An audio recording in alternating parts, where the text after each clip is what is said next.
నమస్తే అవధాని. మనకి రెగ్యులర్గా ఒక రకం మనుషులు తగ్గుతూ ఉంటారు. వీళ్ళిదంతా ఏమిటంటే ఎంత ఉన్నా ఏమున్నా తమ దగ్గర ఏముందో దాన్ని పట్టించుకోరు, తమ దగ్గర ఏం లేదు దాన్ని ప్రయారిటీ ఇస్తారు.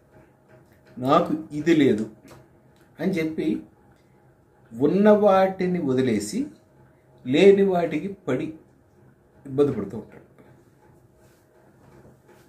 ఈ రకం మనుషులతో సమస్య ఏమిటంటే వాళ్ళు ఎప్పుడూ వర్తమానంలో జీవించరు, అయితే గతంలో జీవిస్తారు లేదా భవిష్యత్తులో జీవిస్తారు.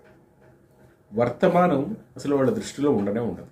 ఎందుకంటే గతంలో మేము ఏ కారణంగా నష్టపోయాము, ఎందువల్ల మాకు ఈ ప్రాబ్లం వచ్చింది, ఏ కారణాల వల్ల మాకు ఈ ఇబ్బందులు వచ్చాయి అని చెప్పి పోస్ట్ మార్టం చేసుకుంటారు. ఈ పోస్ట్ మార్టం చేసుకుని వర్తమానంలో వాళ్ళకున్న అడ్వాంటేజ్ని వాళ్ళు వదిలేసుకుంటారు. సింపుల్గా ఒక కుటుంబంలో భార్య భర్త కొడుకు కూతురు నలుగురు ఉద్యోగాలు చేస్తున్నారు అనుకోండి, సహజంగానే మంచి ఆర్థిక వనరులు ఉంటాయి, డౌటే ఒక్కర్లా. అటు ఇటుగా ఒక్కొక్కళ్ళు 30-40 వేలు తెచ్చుకున్నా, 50 వేలు తెచ్చుకున్నా అటు ఇటుగా 1,00,000-2 లక్షలు జీతం వస్తుంది అందరికి కలిపి. అండ్ ఆల్రెడీ సౌండ్ ఫ్యామిలీస్ కనుక ఎక్కడో ఒక చోట 2 చోట్ల ఇల్లు ఉంటాయి. వీళ్ళకి ప్రాబ్లం అంతా ఎక్కడొస్తుందంటే మేము ప్రశాంతంగా ఉండట్లేదు, పొద్దున్న లేచినప్పటి నుంచి రాత్రి వరకు పరిగే మా జీవితాలు.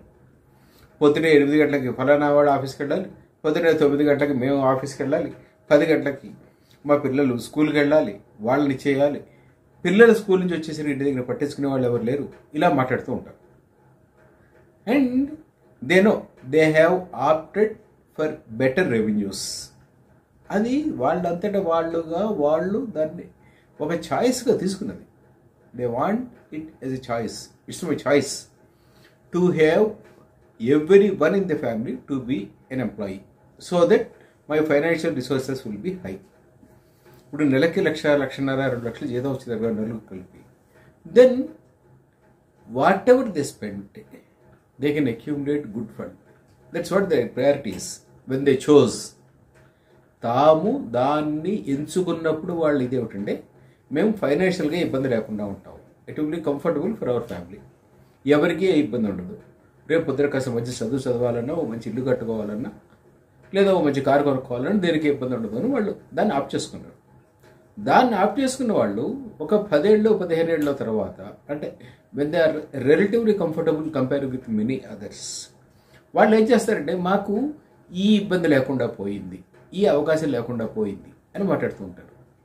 అంటే దీన్ని మరి ఎట్లా చూడాలో నాకు తెలియదు కానీ, but surely it is a choice you opted and and while enjoying the same choice.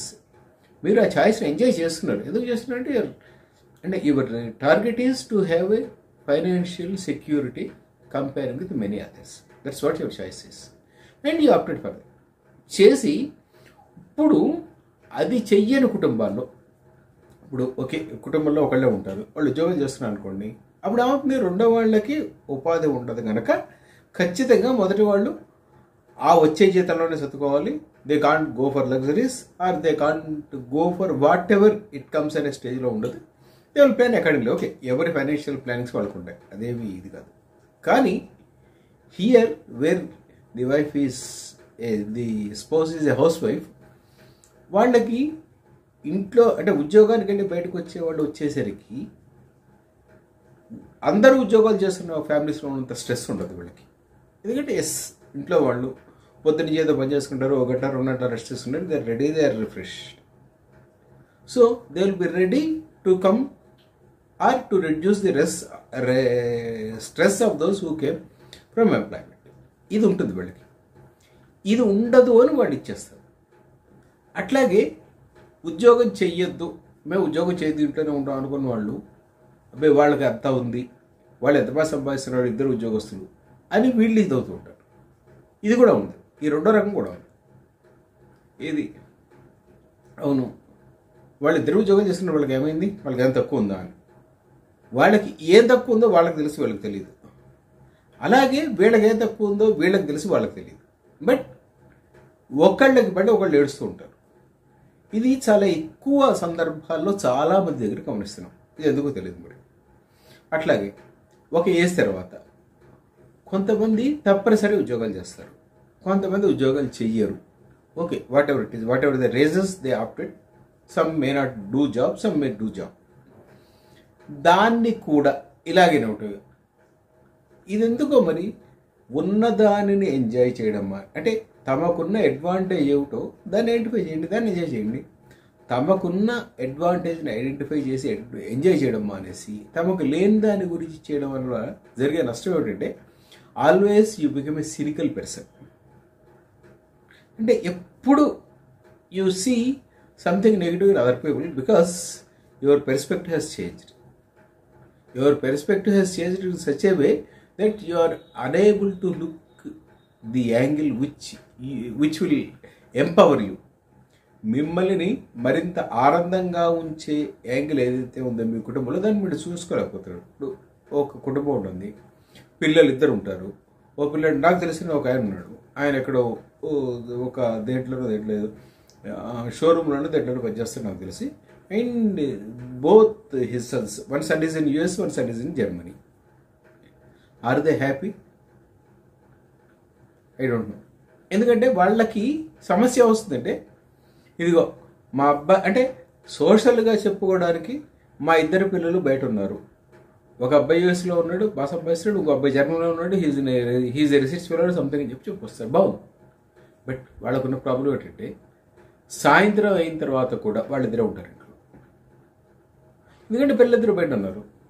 పిల్లలిద్దరు బయట ఉంటారు, ఎవరు ఉంటారు వీళ్ళతోటి? ఎవరు ఉండరు. సో అంటే జీవితం మొదలెట్టినప్పుడు ఇద్దరు ఎలా ఉన్నారు, జీవితం చివరికి వచ్చిన తర్వాత ఇద్దరు అయిపోయారు.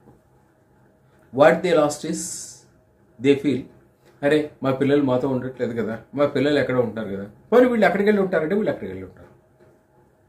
Again it is a typical issue.